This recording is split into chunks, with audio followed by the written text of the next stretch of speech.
আজকের 17 নম্বর এপিসোডে সবাইকে আন্তরিক ভালোবাসা অভিনন্দন। আমি রনি, আর আজকের কাহিনী হলো মসজিদের ভিতর জিনের অত্যাচার। তাহলে চলো মেন ঘটনায় আসি।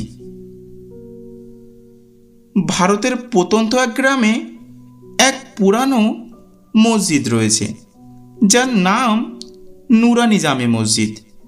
মসজিদটি প্রায় 100 বছরের পুরনো এবং এটি নিয়ে বহু কাহিনী রয়েছে। গ্রামের বয়স্করা বলেন, রাতের বেলা এখানে কেউ একা নামাজ পড়তে গেলে ভয়ঙ্কর অভিজ্ঞতার মুখোমুখি হয়। এক রাতে গ্রামের মুয়াজ্জিন হাফেজ মাওলানা আব্দুল করিম সাহেব তাহাজ্জুদের নামাজ পড়তে মসজিদে যান। রাত তখন প্রায় 2টা বাজে। চারপাশ নীরব, শুধু পাখিদের ডাক শোনা যায়।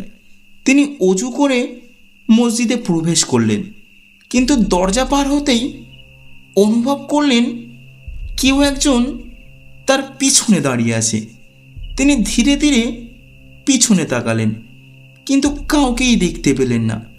ভেবেছিলেন হয়তো মনের ভুল, তাই নামাজ শুরু করলেন।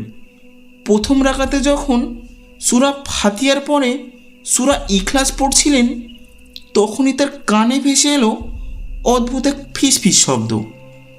তুই এখানে কি করছিস? তিনি চমকে উঠলেন। মসজিদ তো ফাঁকা, তাহলে এই গলার আওয়াজ এলো কোথা থেকে? ভয়কে উপেক্ষা করে তিনি আবার নামাজ চালিয়ে গেলেন। দ্বিতীয় রাকাতে যাওয়ার পর হঠাৎ বাতি নিভে গেল। মসজিদ ঘুটঘুটে অন্ধকার। এরপরে শুরু হলো ভয়ঙ্কর এক কাণ্ড। মসজিদের দেওয়ালে বিকট শব্দ হতে লাগলো, যেন কেউ রাগান্বিত হয়ে পাথর ছুঁড়ছে। এরপর মাওলানা করিম সাহেব ভয় পেয়ে দ্রুত নামাজ শেষ করলেন এবং দৌড়ে বাইরে চলে এলেন। সকালবেলা লোকজন এসে দেখে মসজিদের ভিতরে একটি রক্তমাখা তাবিজ পড়ে আছে। কিন্তু কোথা থেকে এই তাবিজ এলো? মুয়াজ্জিন আব্দুল করিম রাতে যে চাদর গায়ে জড়িয়েছিলেন সেটাও ছিঁড়ে টুকরো টুকরো হয়ে পড়েছিল মসজিদের এক কোণে। এই ঘটনা জানাজানি হলে পুরো গ্রামে আতঙ্কিত ছড়িয়ে পড়ে। বিশেষ করে রাতের বেলা কেউ আর মসজিদের কাছে যেতে সাহস পায় না। মুয়াজ্জিন আব্দুল করিম তখন থেকেই ভয়ে কাঁপছিলেন। তিনি গ্রামের ইমাম মাওলানা কাসেম আলীর কাছে গিয়ে সব ঘটনা খুলে বললেন। ইমাম সাহেব প্রথমে ব্যাপারটিকে কুসংস্কার বলে উড়িয়ে দিলেও রাতের বেলা তিনি যখন আজান দিতে গেলেন তখনই ঘটল আর এক ভয়ঙ্কর কাণ্ড।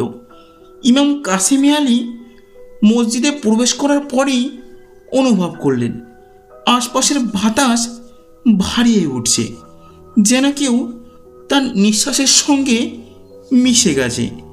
এরপর যখন তিনি আজানের জন্য মাইকে হাত রাখলেন, এক অদৃশ্য শক্তি তার হাত চেপে ধরল। তিনি কিছু বোঝার আগেই পিছন থেকে এক ভয়ঙ্কর কণ্ঠ ভেসে এলো, তোমাদের এখানে জায়গা নেই, চলে যাও। ইমাম কাসেম আলী দ্রুত পিছনে তাকালেন, কিন্তু কিছুই দেখতে পেলেন না। হঠাৎ বাতাসে ভেসে এলো এক বিকট গন্ধ, পচা মাংসের মতো। ভয় কাটিয়ে তিনি দ্রুত আজান দেওয়া শুরু করলেন, কিন্তু আজানের মাঝপথে মাইকের তার নিজে থেকেই খুলে পড়ে গেল। এই দৃশ্য দেখে তিনি দৌড়ে মসজিদের বাইরে চলে যান। রাতের ঘোর কাটতেই গ্রামবাসীদের ডেকে সমস্ত কথা খুলে বললেন। এরপর গ্রামবাসীরা আরও আতঙ্কিত হয়ে পড়ে, এমনকি মসজিদের পাশ দিয়ে যেতেও সাহস করে না। কিন্তু গ্রামের 4 জন সাহসী যুবক গভীর রাতে মসজিদের দিকে এগিয়ে যায়, হাতে শক্তিশালী টর্চ লাইট। কিন্তু দরজার পার হওয়ার আগেই তারা দেখতে পায় মসজিদের ভিতরে আলো জ্বলছে, অথচ সেখানে কেউ নেই। তাদের গা শিউরে উঠল। তারা ধীরে ধীরে মসজিদের সামনে গেল, আর সামনে যাওয়া মাত্রই মসজিদের দরজা আস্তে আস্তে খুলে গেল। কিন্তু কেউই সেই দরজায় হাত দেয়নি। চারপাশে কেমন একটা শীতল অনুভূতি ছড়িয়ে পড়ল। যারা সাহস করে মসজিদের ভিতরে ঢুকলো। ভিতরে প্রবেশ করতেই তারা দেখতে পেল কেবলার সামনের দেওয়ালে লালচে রঙের কিছু একটা লেখা। টর্চের আলো ফেলতেই সবাই আতঙ্কিত হয়ে পড়ে। সেখানে আরবি হরফে লেখা ছিল, এই জায়গা আমাদের, চলে যাও। আর লেখাটি এমনভাবে লেখা ছিল যেন কেউ তার রক্ত দিয়ে লিখেছে। শফিক ভয়ে পিছিয়ে গিয়ে বলতে লাগলো, চলো এখান থেকে চলে যাই, এটা ভালো কিছু নয়। ঠিক তখনই বাতাস কেঁপে উঠল এবং এক বিকট হাসির শব্দ পুরো মসজিদের ভিতর প্রতিধ্বনিত হলো। তাদের মনে হলো অদৃশ্য কিছু একটার উপস্থিতি তাদের চারপাশে ঘোরাঘুরি করছে। এরপর আবার সেই বিকট কণ্ঠস্বর শোনা গেল, তোমাদের বারবার বলেছি চলে যাও। কিন্তু কণ্ঠটা কোথা থেকে আসছে তা বোঝা যাচ্ছিল না। আর এই টর্চের আলোয় চারিদিকে ঘোরাতে লাগলো। আর তখনই মসজিদের এক কোণ থেকে একটা লম্বা গলা কাটা ছায়ামূর্তি বেরিয়ে এলো। আর তার চোখ দুটো আগুনের মতো ঝলছিল। আর এই মসজিদ থেকে প্রাণ বাঁচিয়ে চিৎকার করে বলতে লাগলো, দৌড়াও। চারজন প্রাণপণে মসজিদ থেকে বেরিয়ে গ্রামের দিকে দৌড় দিল। কিন্তু মসজিদের গেট পার হতেই তারা অনুভব করলো কেউ তাদের পিছন থেকে ধাক্কা দিল। আর রাশেদ মুখ থুবড়ে মাটিতে পড়ে গেল। আর তার জামার পিছনে 4টে লম্বা দাগ দেখা গেল, যেন কেউ ধারালো নখ দিয়ে আঁচড় দিয়েছে। পরদিন সকালেই তারা পুরো গ্রামকে ঘটনাটি আবার জানালো। গ্রামের মুরব্বীরা সিদ্ধান্ত নেয় কোনো ভালো আলেম ডেকে মসজিদে রুকিয়া শরীফ আর কোরআনি ঝাড়ফুঁক করা হোক। এরপর শাহ মাওলানা কায়েম সাহেবকে খবর দেওয়া হয়, যিনি জিন পরিদের বিষয়ে বিশেষজ্ঞ। তিনি জানালেন, এটা সাধারণ কোনো ব্যাপার নয়, এখানে শক্তিশালী জিনদের বসবাস আছে। তারা এখানে বহু বছর ধরে আছে, তাই সহজে এই জায়গা ছাড়বে না। আমাদের আল্লাহর উপর ভরসা রেখে কাজ করতে হবে। তিনি ঘোষণা করলেন, রাতের বেলা মসজিদে বিশেষ দোয়া, রুকিয়া শরীফ এবং কিছু কোরআনি আয়াত পাঠ করা হবে, যাতে জিনেরা চলে যায়। তবে মসজিদের ভিতরে সবাই একসঙ্গে প্রবেশ করতে পারবে না। রাত নামতেই কয়েকজন আলেম ও হাফিজ কোরআনের আয়াত পড়তে পড়তে মসজিদে প্রবেশ করলেন। পুরো মসজিদ ধূপর আতরের ঘ্রাণে ভরে উঠল। শাহ মাওলানা কাসেম সাহেব উচ্চস্বরে সুরো বাকারা, আয়াতুল কুরসি এবং সুরো জিন পাঠ করতে লাগলেন। আর ঠিক তখনই মসজিদের বাতাস ভারিয়ে উঠল, যেন কোনো অদৃশ্য শক্তি সেখানে অস্থির হয়ে উঠেছে। আর হঠাৎ মসজিদের বাতি একবার জ্বলে উঠে তারপর নিভে গেল।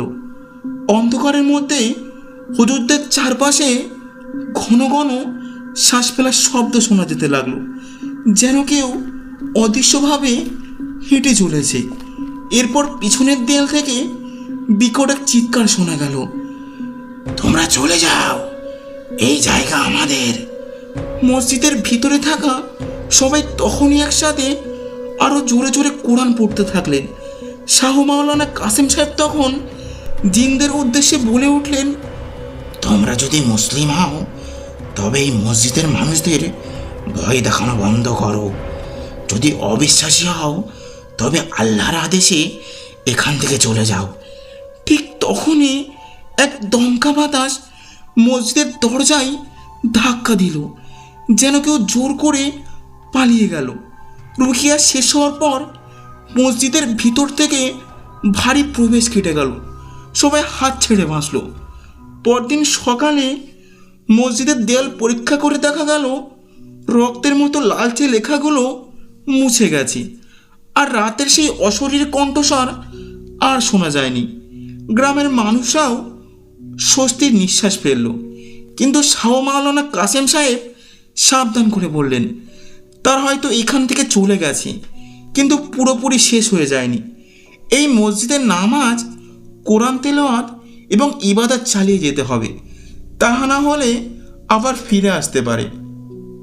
আজকের কাহিনী এই পর্যন্তই।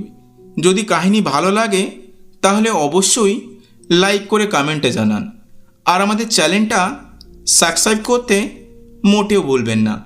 আর একটা কথা, আপনি যদি আপনার জীবনে ঘটে যাওয়া বা অন্য কারোর মুখ থেকে শোনা ভৌতিক ঘটনা আমাকে পাঠাতে চান, তাহলে অবশ্যই আমার ভিডিওর ডেসক্রিপশনে আমার জিমেল দেওয়া আছে, ওখানে পাঠাতে পারেন। ধন্যবাদ।